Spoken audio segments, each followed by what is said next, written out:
ప్రస్తుత సమాజంలో మానవ సంబంధాలు మంటగలిసిపోతున్నాయి. భార్యతో 7 అడుగులు నడిచి తోడుగా ఉంటానని ప్రమాణం చేసిన భర్తే భార్య పాలిట యముడయ్యాడు.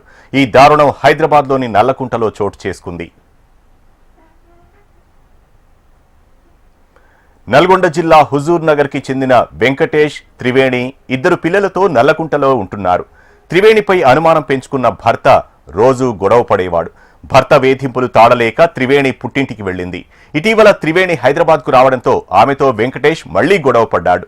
ఇద్దరి మధ్య వాగ్వాదం తీవ్రతరం కావడంతో భార్యపై భర్త పెట్రోల్ పోసి నిప్పంటించాడు. అడ్డుకునేందుకు ప్రయత్నించిన కూతుర్ను సైతం మంటల్లోకి తోసేసి పరారయ్యాడు. అరుపులు విన్న స్థానికులు వారిని రక్షించి ఆస్పత్రికి తరలించారు. చికిత్స పొందుతూ త్రివేణి మృతి చెందగా కూతురు గాయాలతో బయటపడింది. ఈ ఘటనపై కేసు నమోదు చేసుకున్న పోలీసులు పరారైన నిందితుడిని పట్టుకుని రిమాండ్కు తరలించారు. మా ఇంటి పక్క ఇల్లు ఇది.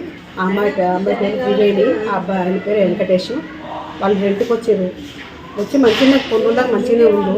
తర్వాత ఆ అబ్బాయి వాడు మోసం చేసిన అమ్మాయిని డబ్బు పండుగ వచ్చి లవ్ మ్యారేజ్ చెప్పేది అమ్మాయి చేసుకొని వచ్చేది మంచిగానే ఉంది.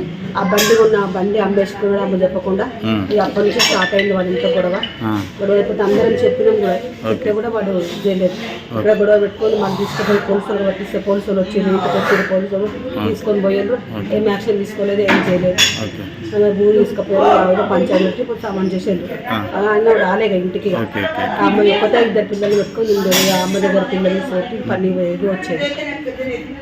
అట్లా చూసుకుంటే అమ్మాయి మంచిగా బతికింది. మళ్ళీ మొన్న మధ్యలో 2 నెలల నుంచి మళ్ళీ స్టార్ట్ అయింది అన్నమాట. వాడు ఏం పని చేయకపోతుండే, అయినా బండి ఎక్కిస్తుండే. వాడు ఏం పని చేస్తున్నాడో ఏమో తెలియదు. అమ్మాయి ఇస్తే పని చేస్తున్నాడో ఏం పని చేస్తుండో ఎవరికి ఏం తెలియదు. ఆమె ఏం తెచ్చిస్తుండో తెలియదు. కానీ అమ్మాయి మంచిగా పని చేసుకొని రెంట్ కట్టుకొని ఫ్రిడ్జ్ కొనుక్కుంది, అన్ని టీవీ అన్ని కొనుక్కున్న అమ్మాయి అంత కష్టపడి కొనుక్కున్నాను.